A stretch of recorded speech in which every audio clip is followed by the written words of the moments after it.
Who is HIP? HIP is Harpswell Invasive Plant Partnership.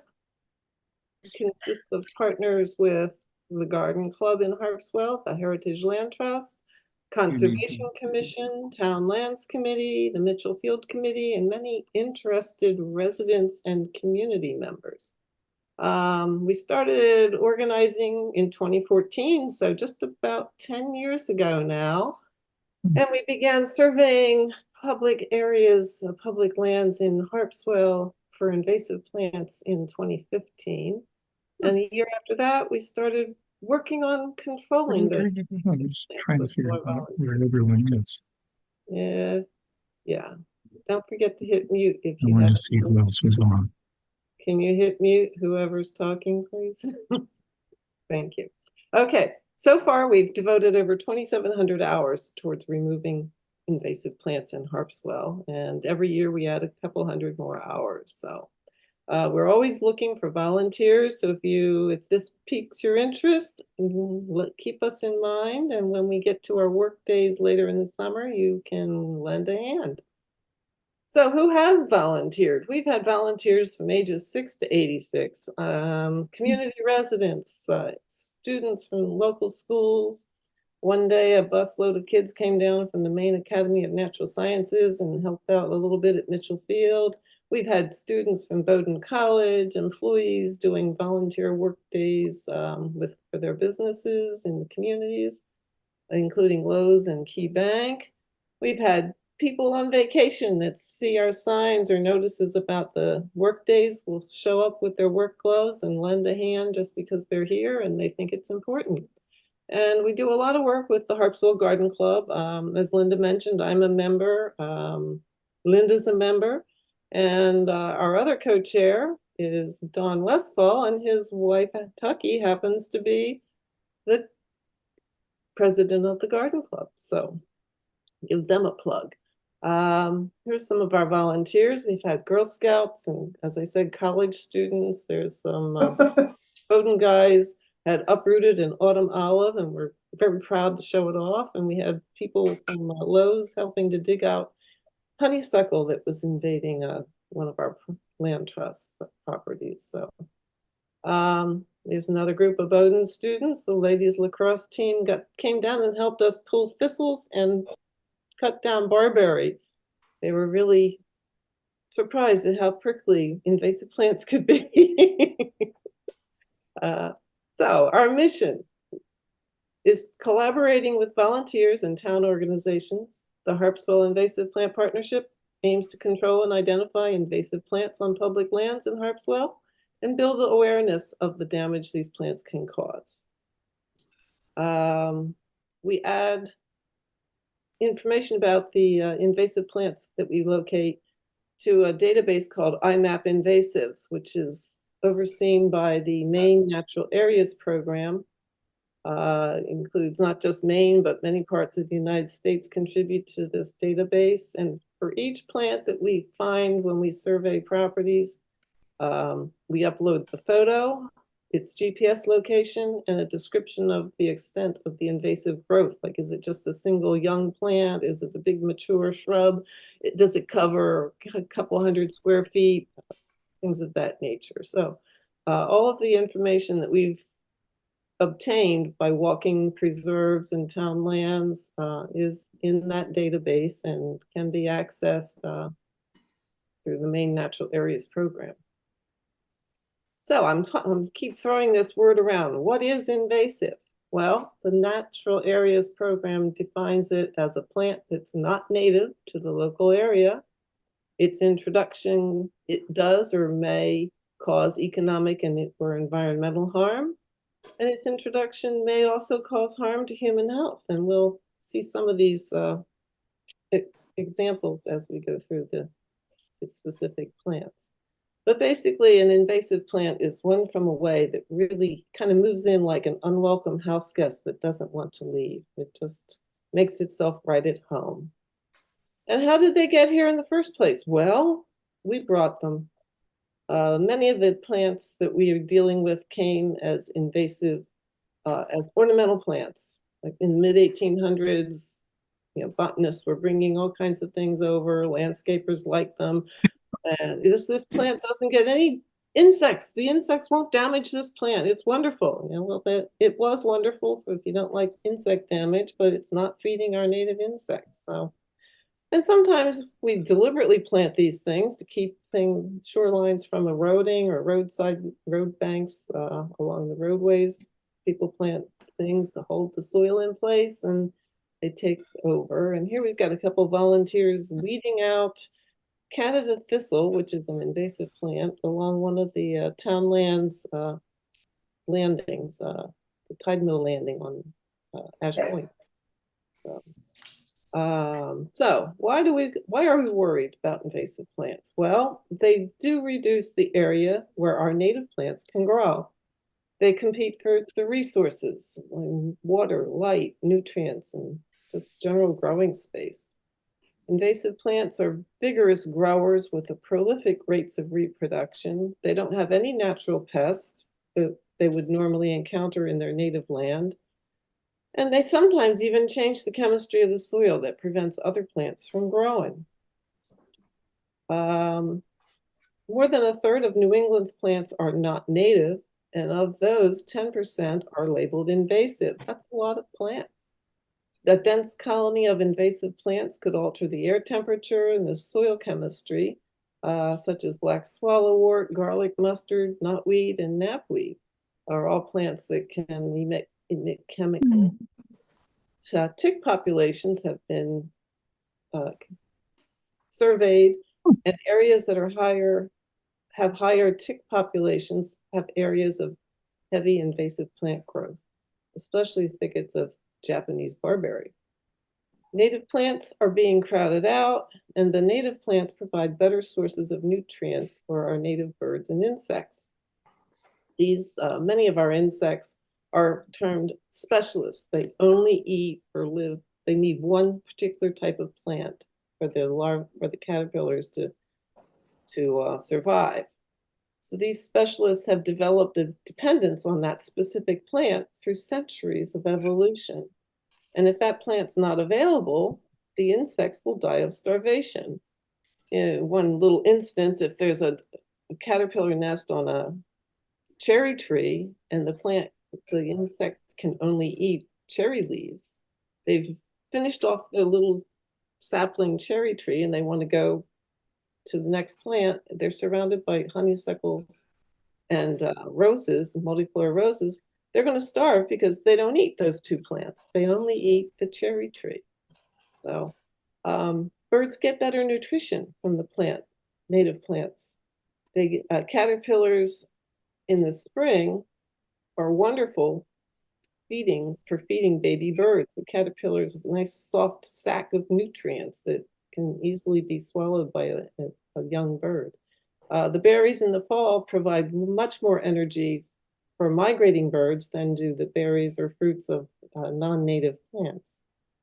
One nest of chickadees needs more than 5,000 caterpillars before they can fledge and leave the nest. So basically, invasive plants are junk food to our native birds. They might taste good, but they're not providing the needed energy and nutrients.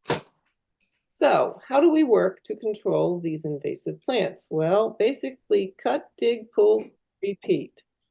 We have work days throughout the year, depending on what plants we're targeting.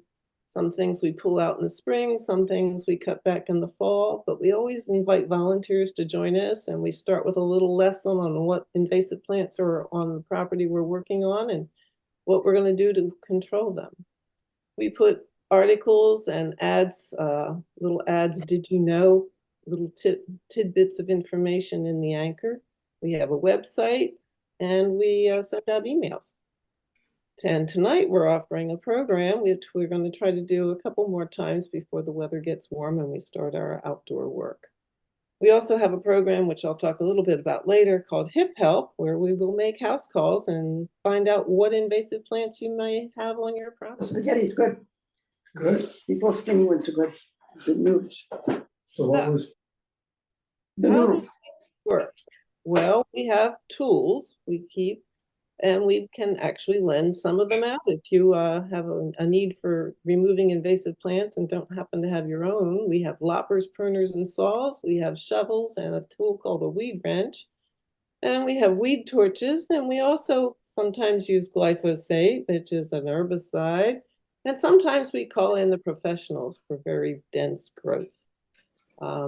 Here's some of the things that we use. When we use glyphosate, we start with a There's the strong, buckthorn blaster. we start with a strong solution of glyphosate, which we water down to the correct concentration. And this is called a buckthorn blaster. It's holds an ounce or two of solution, which has a dye in it so we can tell where we've used it. It has a sponge tip. One of these little tubes will last more than the season for the work we do. The herbicide goes right on the it goes right on the place, you know, the cut stem. So, but we also wear gloves when we work with herbicides because they are chemical. It can be dangerous if not used correctly. We use cutting tools, saws, loppers, pruners. We have, as I mentioned, this is a weed wrench. It's like a big lever. It grabs the base of the tree and then you lever the big long handle back and pulls the tree roots up. It's small shrubs. You're not going to move a big tree with that, but we also use heavy duty gloves to keep those thorns out of our hands. And we have big heavy duty trash bags to put this flowers and seeds or plant some of the invasives we can't compost. So those we gather up, but we try not to put seeds into back into the system. We don't want them to be start propagating elsewhere. So now we're going to start with a little bit of introduction to some of the more commonly encountered plants. And helpful tips when you're looking at a plant, you don't know what it is. Basically, is it a woody plant or is it herbaceous? Is it like an annual or perennial that you have in your garden that dies back at the end of the year? Or is it a shrub or a tree or a woody vine? Is it up? Does it stand up or is it a vine? What kind of leaves? Do they come out opposite each other on the stem or do they kind of stagger up and down the stem? That all helps identify it. So if it's a woody vine, it might be bittersweet, but if it's another kind of a vine, it's just kind of soft, and it could be black swallowwort. So we look at the overall shape of the plant. Does it have arching branches, or do they kind of stagger off at the main stem? Does it just have one stem, or does it have a lot of stems coming up out of the base? Does it have thorns, flowers, fruits? We all look at different things to try to identify a plant. So the first one on the list is Asiatic bittersweet. This is a deciduous vine. It loses its leaves in the fall. The leaves, it can grow up to 60 feet tall. The roots are an orange color, and it can wrap itself around trees and structures and poles. And as you can see here, the leaves kind of stagger up and down the stem here. They're not opposite each other there. And they turn a bright yellow in the fall, and they have those lovely orange seed capsules that people used to make wreaths out of, but we don't encourage that because that just spreads the seeds. This is bittersweet at Mitchell Field about 8 years ago, before we started working to remove the invasives there. And this is a utility pole. It's pretty far up there, according to how tall it is above this fellow's head. And there's also in this picture, we have some other invasive plants, but the Mitchell Field Committee the yellow is invasive. has been working for a number of years, continuing the work that HIP started with them in 2016. Another picture of bittersweet. You can see how woody the vine is here. So how do we control it? Well, if it's a small plant, you can pull it out when the soil is moist. You want to get the whole thing. And hang on a second. Let's see if I can just move. There we go. Okay. Yeah. If you leave parts of the roots in the ground, they will resprout. If it's a large plant, you can cut it down in the spring to keep it from growing seeds, but then cut it back again in the late summer or fall and paint the stem with a 25% solution of glyphosate. And that's where we use that buckthorn blaster to dab the glyphosate on the cut stem. If you just cut it, it will just stimulate new growth and you'll have a thicker infestation of bittersweet. So you do have to use an herbicide to keep it from regrowing if you're just going to cut it. Otherwise, you'll just keep cutting it and cutting it again. Okay. So what kind of things can we replace it with? Well, one thing, if you want some colorful berries, is winterberry. It's not a vine, it's a shrub, and you've seen the red berries along the roadside. Many of them are winterberry. It's related to the holly plant, but it doesn't have the pointy leaves. Another thing you could try is a rose, but it all depends on where your plant is located and what the situation is, and that's another topic for another day, but these are suggestions. Next plant on the list, autumn olive. It's a shrub. It's very invasive. Its leaves are bright green above, but they're very silvery gray underneath. It also has little spiny thorns on the stems. Makes some tiny red berries in the fall, which birds will eat, but as I said, they're not that nutritious. This is some cut autumn olive at Mitchell Field back when we were starting to remove it. There was a lot of autumn olive along the pathways there, which the Mitchell Field volunteers have been working on removing over the years. So how to control? Pull or dig anytime the soil is wet. The roots, if you leave pieces in, they will resprout, so go back and do it again next year. You can cut it back in late summer, and if you're far enough from water, you can paint the stem with glyphosate. But a note, if you cut this without using an herbicide, it will stimulate regrowth.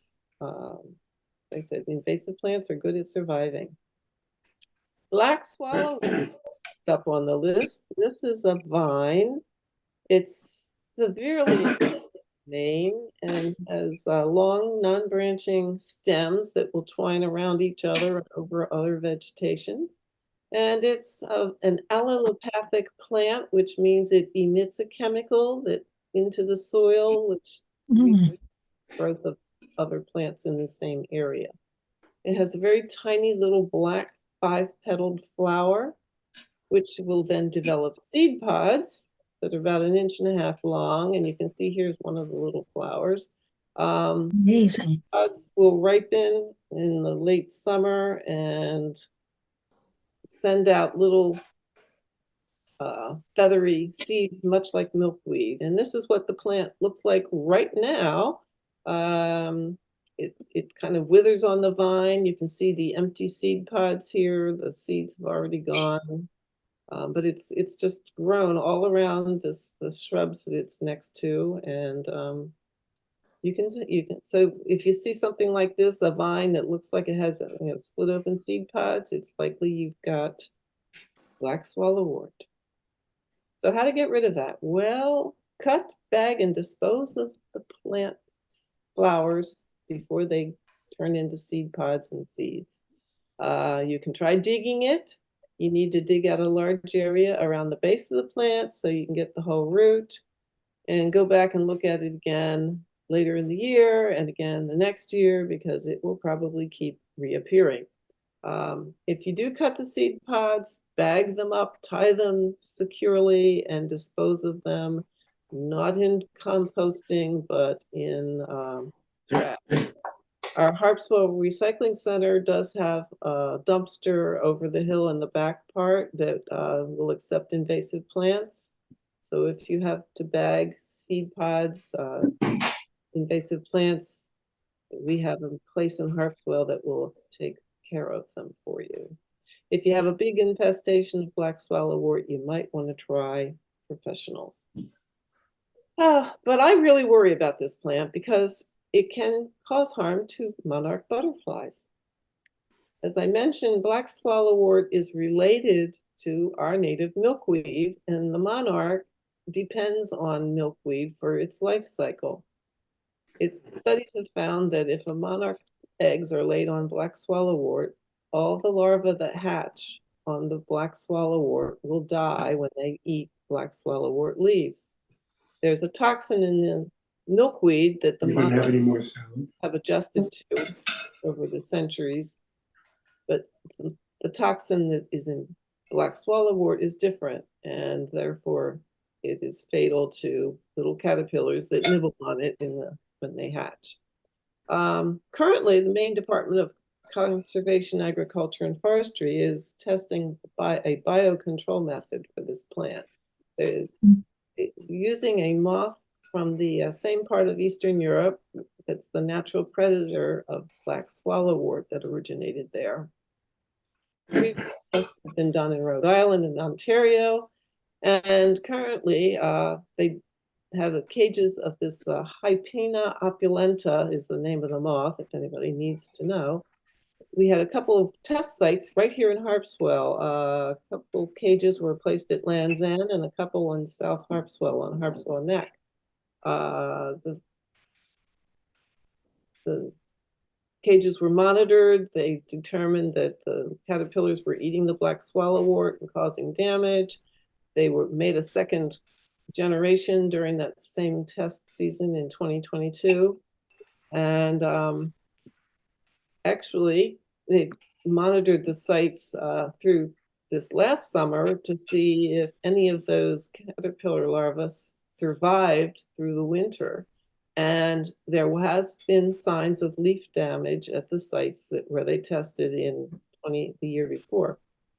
They also found at least one adult moth at night when they took out black light to see if they could find any adult moths. So some of them did survive, and they're actually setting up another test site this summer farther up the Maine coast on Little Deer Isle. So work continues, and perhaps those little moths that survived down here in South Harpswell will start attacking that black swallowwort off the road from me. So next on the list, burning bush. Has lovely red leaves in the fall. That's why it's called burning bush. Euonymus alata, also known as winged euonymus. It's a shrub.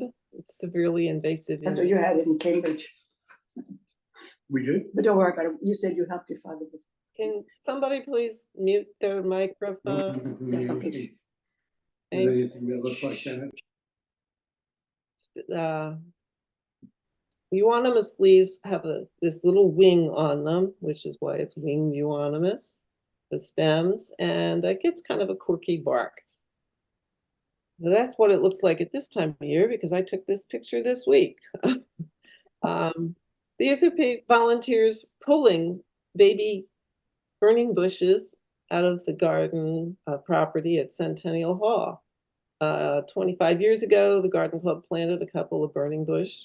We removed them about 5 years ago, and I'm still pulling little babies out of the woods that resulted from those first plants. So how to get rid of it? Well, you can pull it when it's small. For larger plants, you can cut it down and smother the stump in black plastic and tie it securely and leave it that way for several months or next couple of seasons. Or if you're far enough from the water, more than 25 feet, you can cut the stem in late summer and immediately dab it with the 25% solution of glyphosate.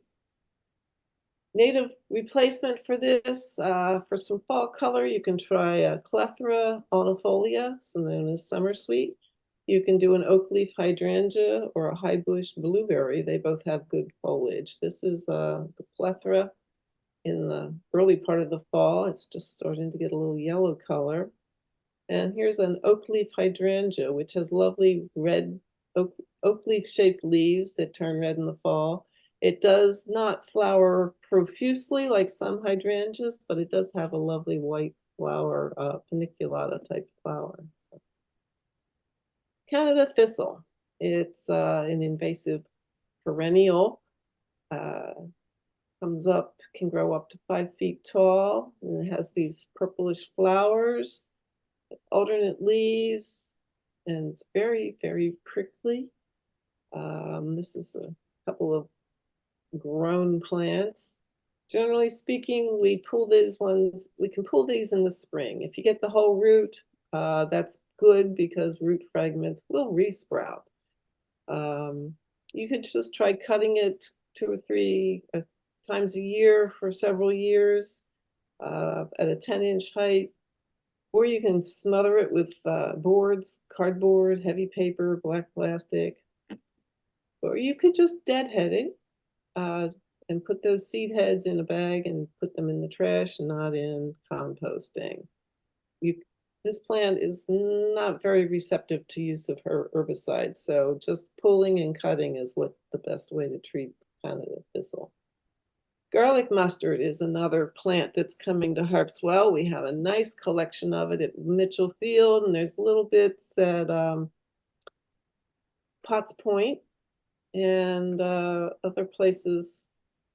It smells like garlic. It has delicate little white flowers with 4 petals that are on the tops of the flower stalk, which is about, could be up to 2 or 3 feet tall by the time it grows. It's a biennial. One year it's a little rosette like this, and the next year it grows up like this. And it's easiest to just pull the whole plant when it's in flower. That's the best way to identify it. Just, get the whole plant out, put it in a bag, and dispose of it in the trash. Do not put it in composting. It could take several years to do this because those seeds hang around for a number of years. They've been known to reseed or germinate even after they've been there for 5 years. So it's a plant that it's going to take several years to get the whole infestation gone. If you have a field full of it, just keep mowing it. Mow it when it starts to flower, so it doesn't make new seeds. And this is one of those plants that emits a chemical that will keep other plants from growing around it. Japanese barberry is a very prickly shrub. It can grow 6 feet or more in height and width. It has arching branches. The stems are bright yellow on the inside. It has red berries in the fall. You can see some of the berries here are little green berries as they're starting out to grow. This is a thicket that's starting to turn color in the fall. It's got some red berries and little red leaves. How to control it? Well, dig or pull when the soil is wet. The orange roots will resprout if you don't get them all. For a larger shrub, cut it back to the base and burn the base of the tops of the plant, the crown of the base with weed torch, and then come back the next year and trim off what sprouted and burn it again. If you're far enough from the water, you can use a glyphosate solution. But this is one where if you're near the water and you can't use chemicals, the propane torch does keep this one from resprouting a lot.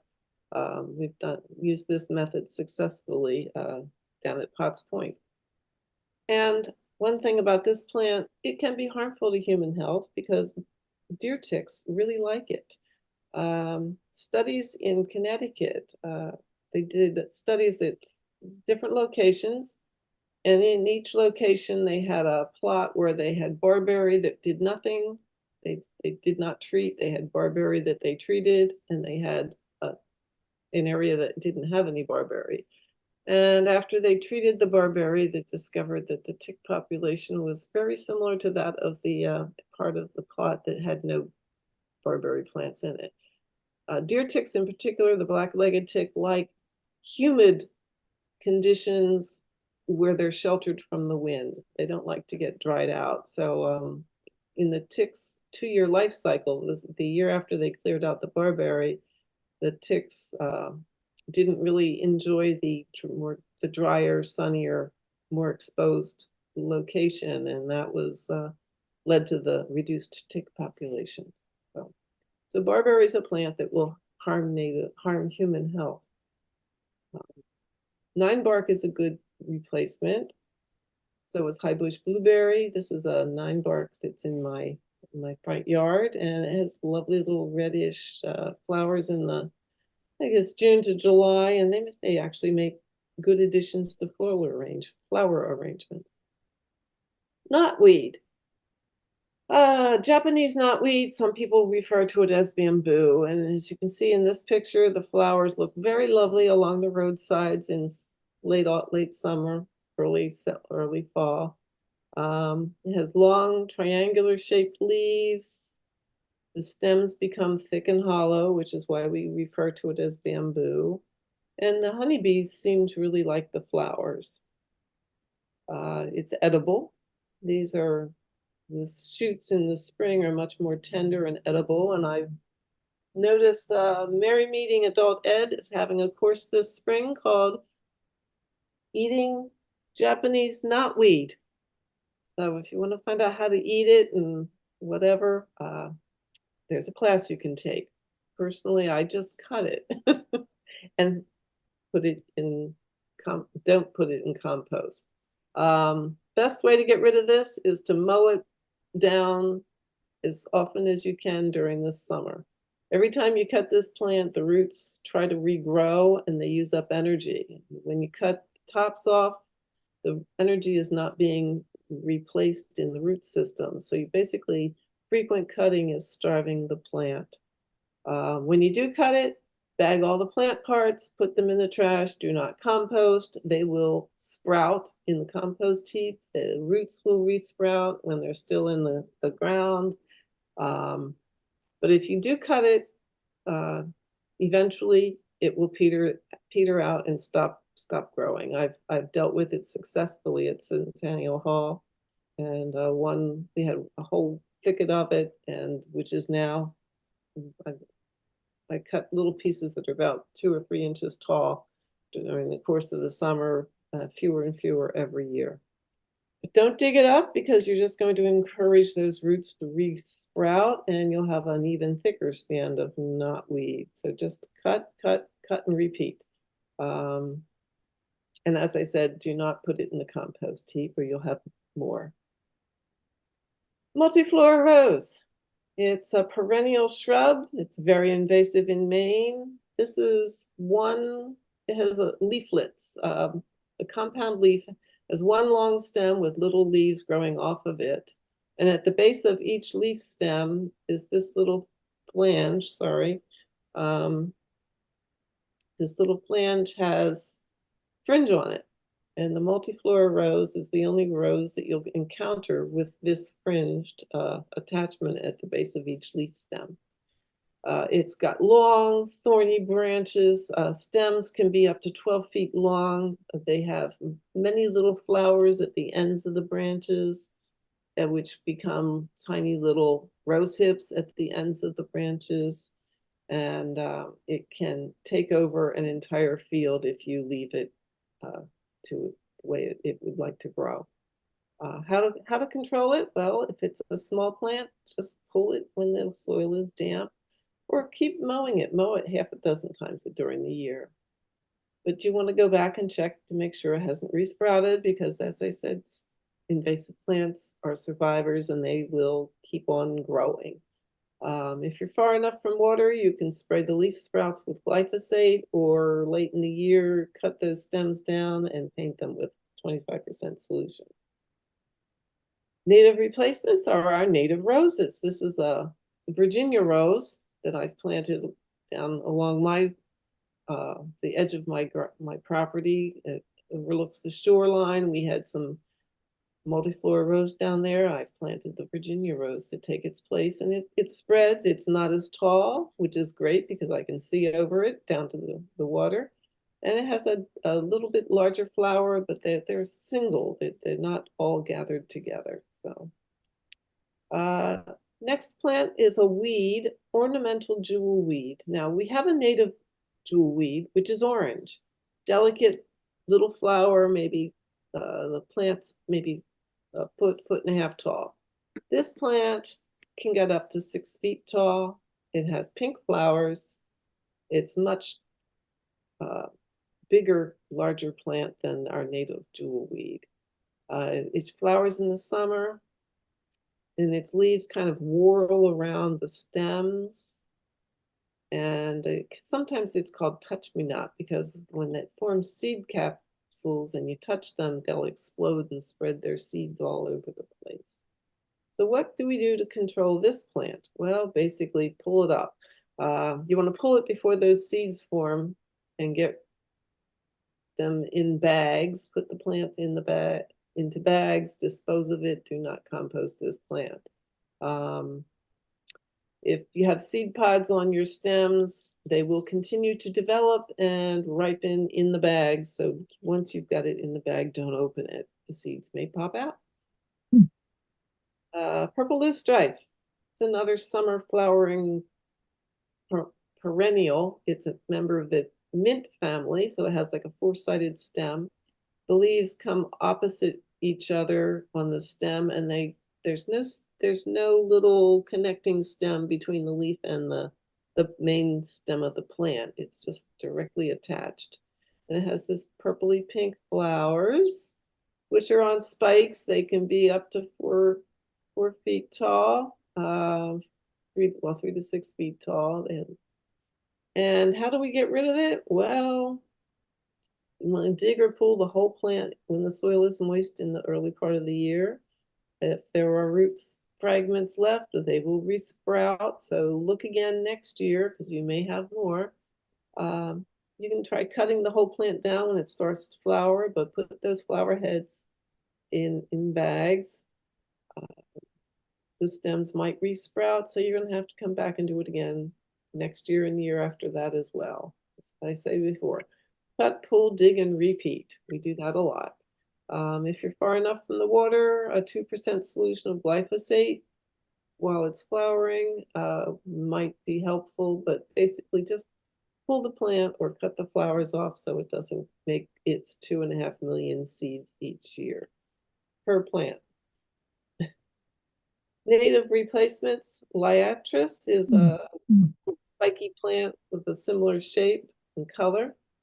The purple coneflower and swamp milkweed both have purpley pink flowers, and they're also replacements with the same color family. Shrub honeysuckle. This is just kind of a general category for a couple of different kinds of invasive honeysuckle. They're both very similar to one another, and it's hard for even an expert to tell the difference sometimes. Honeysuckle is a highly invasive shrub. The leaves are opposite each other on the stem. You can see them, they come off one on either side, across from each other. And if you cut the stem in the center, there's a dark circle in the center of the stem. That's the pith. If it's a dark center, it's an invasive version. There is a native honeysuckle, and the center of that stem for native honeysuckle is just a solid white color. So that's one way to tell a different plants. It also has a shredding bark, which I'll show in the next picture. It comes out very early in the spring. This was taken in April last year. You can see this, there's nothing much in green here except the honeysuckle.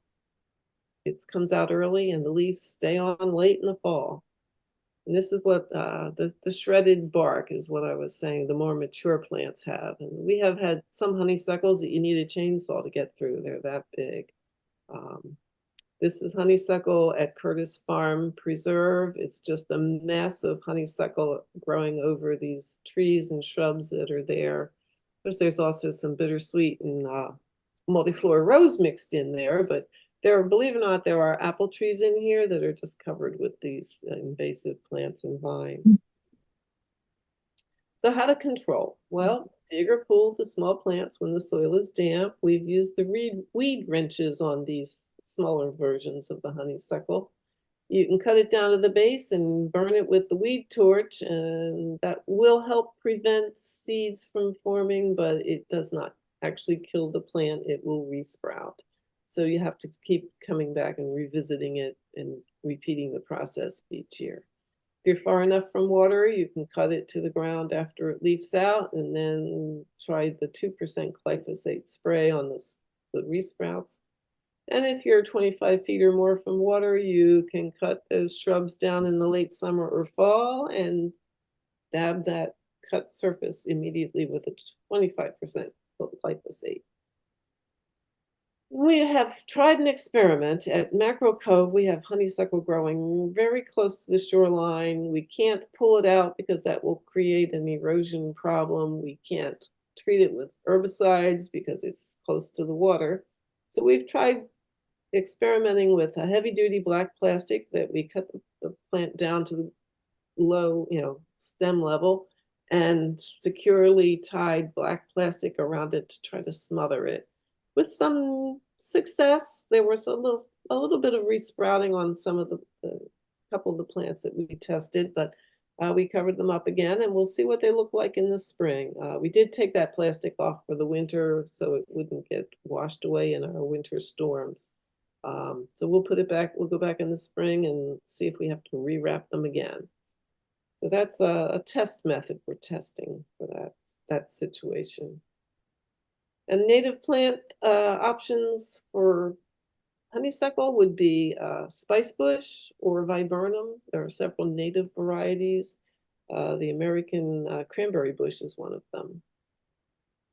Last on our list, I think, is spotted knapweed. This is a flower that's remotely related to bachelor's button. It's biennial. It's found in fields, along roadsides, wherever soil has been disturbed. It starts out the first year as a small rosette with greenish gray leaves, and in the second year it gets taller with multiple branches, and this is what the flower looks like. This is the seed pods, and the leaves kind of stagger up along the stems. And how do we remove it? Well, dig the whole plant out, get the whole root because pieces will resprout.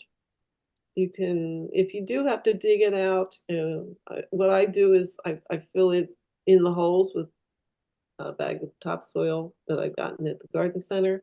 And you might want to plant something else there, spread grass seed or flowers of a plant that you really like, because if you just leave the soil disturbed, invasive plants will grow there. If you're far enough from the water, you can cut the flower heads off and then dip the remaining stem in a 20% solution of glyphosate. Basically, what I try to do is just deadhead it. I cut the flowers off so they don't form seeds because it's a very difficult to remove plant. And I figure if we're controlling its reproduction and preventing it from making seeds, we're preventing new generations of the plant. But do wear gloves when handling knapweed. It might be carcinogenic. It's also one of those plants that emits chemicals to keep its neighboring plants from growing. So you can call us for help, HIP help. And here's a couple of HIP volunteers with one of the landowners. We will visit your property, walk it around with you, what invasive plants you have, and give you some tips on how to control them. Maine.gov has help as far as lists of invasive plants. About 4 years ago, they named 33 plants that are banned from sale and propagation in Maine. 30 more plants were added to that list effective the 1st of this year. And the Maine.gov Department of Agriculture, Conservation, and Forestry has a list of those plants. And if we were in person, I'd hand that list out to you, but sadly, I don't have that tonight. So once we've gotten rid of the invasive plant, what can you do? Plant natives. Coneflowers, they attract butterflies. And as I mentioned in the earlier, various plants are recommended. It all depends on your situation. Is it shady or sunny? Is it well drained? Is it moist? What kind of exposure do you get? Are you close to the ocean? Does it get salt spray? So, these are suggestions, but a specific location depends on your specific circumstances. And you can talk to a landscaper or do research and select an appropriate plant for your situation. But putting a native plant in will provide food for our native insects and birds. And that's why we're attacking invasives, is to make room for those native plants. So replace invasive plants with non-invasives. You can hire a professional if you have a heavy infestation. You can volunteer in your community to help us remove these invasive plants. Spread the word, talk to your neighbors. You have invasive honeysuckle, probably your neighbor does too. And learn how to identify those invasive plants. We've printed a steward's guide. It's a 22 plants found in Harpswell. It talks about how to identify them, how to control them, has resources. We have a supply of these at the Land Trust. We do ask a donation of about $12 if you're interested, and or you can contact TIP and inquire about getting one of these booklets. We have numbers available. And that's invasive. We have a website, hipmaine.org, which first page is under reconstruction. I accidentally damaged it and have not been able to restore it yet, so we're seeking help on that. But the rest of the website works. It has resources and helpful tips on dealing with invasive plants. And you can always email us at hip.maine@gmail.com. And with that, I will turn it over for questions. Someone is asking what time of year would be best to ask someone to come and advise if and which invasive plants I may have. Everything looks like weeds, so the person has a hard time identifying even the plants that this person has planted. So what time of year, Becky? Probably if you've got herbaceous things that look like weeds, I would say anytime in the summer, once things have started growing, like June, July. Those things, once they start to grow, they're easier to identify. So particularly if they flower. But we've done hip help visits May through October. So if you're around and available, let us know. And once things start growing, we will set up a time. hip.maine@gmail.com will get to us, and we will reach out back to you and set up a time for a visit. Okay. And would Rosa rugosa be an acceptable replacement plant? No. Rosa rugosa is got its own special category with Maine.gov, as in it's really invasive and they would like to put it on the banned list, but it's very popular. So treat it with caution. Do not use it as a replacement plant because it's been here for several hundred years, but it is not native. Okay, so are there any other questions coming in that are not actually in the chat, but you're thinking of them right now? Now's the time. I have a question, please. As I Okay. around my yard, I'm seeing large bittersweet vines that I'm tempted to take a saw to and mark them with orange tape now. And my thinking is it will release the tree because some of them have, they're like this thick, maybe 2 inches thick. And that way, I think if I cut it now, when spring comes, that poor tree that's been strangled might have more, be able to, breathe better. And then I'll keep a notebook and I'll go and poison it the minute that the, In the fall, yeah, if you cut it now, you would need to recut it in the fall for a fresh surface to treat it with glyphosate. But cutting it now will keep, or in the spring, will keep the seed pods from forming. So but with bittersweet that's already tangled around the tree, you don't just want to yank it out because you're just going to damage the tree further. So if you do, you can kind of carefully cut it, but don't just give it a tug and try to pull it out of the tree, because that's not going to help your tree any. I'll just cut it and mark it with orange tape. And then go back later and cut it, make a fresh cut so you can dab it with, we could dab it with glyphosate. So, and we do the glyphosate on woody plants late in the year because that's when the roots are drawing nutrients downward. So Right. it makes much more effective use of a dab of herbicide at that time of year than to put it on in April or May, because the plant is growing at that time and sending its energy outwards. So you want the herbicide to be most effective when it's going downward into the root system, where it will be more effective.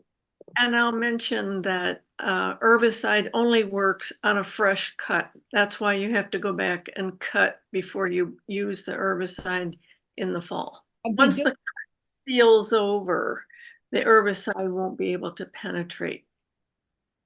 So if I cut these thick things that I'm finding and I cut maybe 3 feet from the ground, then in the fall, I'll go back to the things I've marked. I'll cut again close to the ground and poison. Right. Yes. Yes. Yes. And I do want to mention, I mentioned a couple times, if you're far enough from the water, you can use an herbicide. Also, if you have waterfront property or property that's like overlooking a pond or a stream or the ocean, keep in mind that the town does have guidelines on dealing with properties that abut water. You have to maintain a buffer zone, and you can't, you need to check with the codes office before you go removing things that are anywhere near water. So that's just something to keep in mind, because you could create a problem with erosion and soil, the water running off into the ocean. You might be taking care of an invasive plant, but creating a different kind of problem if you're improperly removing growth near the water. Okay, and this person is asking, are some phlox invasive? Not that I'm aware of. There is a plant called Dame's Rocket that looks like phlox. It blooms early in the year in May. It looks much like phlox, but it's not, and it's invasive. It's in our booklet, I believe. Yes.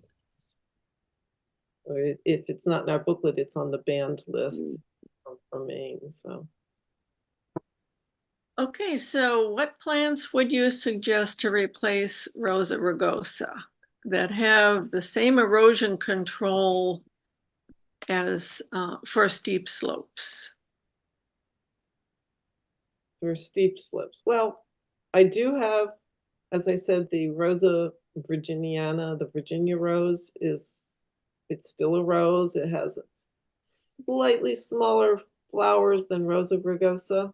So the rose hips aren't as big, but it's a lot closer to that than, and it, on the slope, it depends on, is it sunny? Is it, what kind of, is it sandy soil? Is it,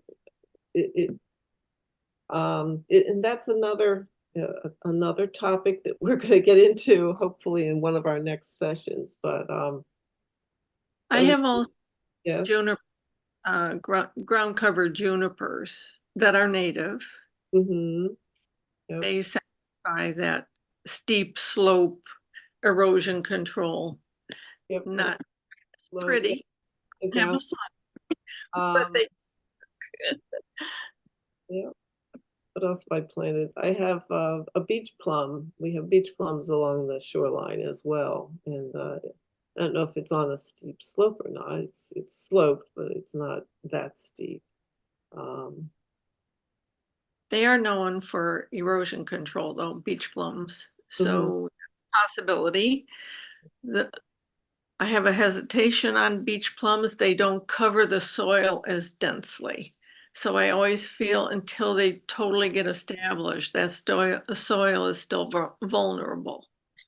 But it's something to interplant with other things and hold the soil while everything else is growing up. Sweet fern, I think it's the name. I don't remember the scientific name. It's not actually a fern, it's a little shrub. It grows in colonies and spreads. That would be something that might also. It's called Comptonia. That's a good one. That's a good one for erosion control. Okay, someone is asking how to get rid of poison ivy, and is it considered an invasive plant? Well, poison ivy is a native plant. It's a nuisance. It's annoying, but it's not an invasive plant according to the definition of being from away. How to get rid of it is a good question. I have not researched that. I think it's a tricky one. Even if you are able or tempted to use herbicide, there are only certain times of the year would be worth your while to do that. It is something you should probably look up on the internet. We don't. Yeah, I'm the one who asked that question. I just, because there is someone in town who apparently is licensed to do that. And I had it done in the fall.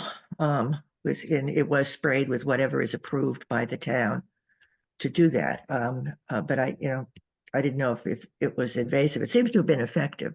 It's the guy called Biome. He runs a business right up by the church, by the Kellogg Church. Oh yeah, Dean. What is his name? Dean Van or something. Yes. Yeah. Yes. And he did come and spray it. I think he did it in the spring in June, and then came back in the fall and did it again.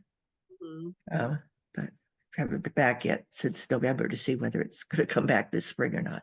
You have to take a look in the spring and see how effective it was. But it's a nuisance. It's a terrible. I mean, I got Oh, terribly yeah. sick from it, so I just wondered if there was any kind of permanent way to get rid of it.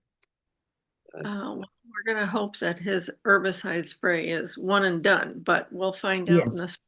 Yep. Okay, someone is asking about fragrant sumac, and I'm not really sure what fragrant sumac refers to. Is it staghorn? The sumac that I encounter is a native plant. It does grow in colonies. It spreads.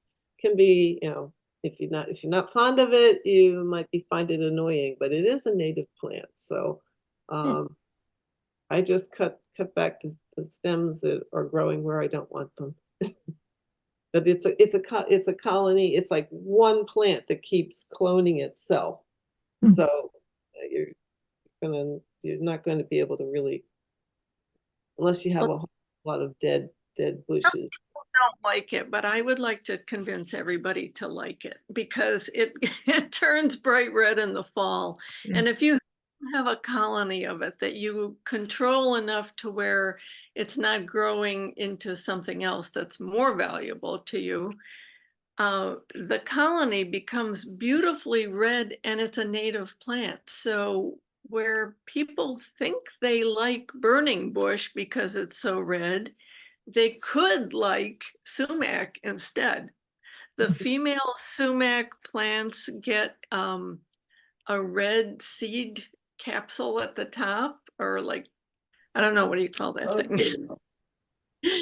And the males do not get that, but nonetheless, the leaves turn red. It could be a beautiful plant if you train your eye to think that way. Grace. Not for everyone. But... Okay, any more questions? I think it is 8:03. So any more questions? Thank you. Thank you so much. Thank you guys for joining us. We always welcome new volunteers to help us plan our activities for the year, for the coming months. So thank you. Thank you. Thank you. Thank you, everyone. Okay. Good Thank you, night. Becky. Okay. See you in the spring. Bye-bye. Bye-bye. Bye.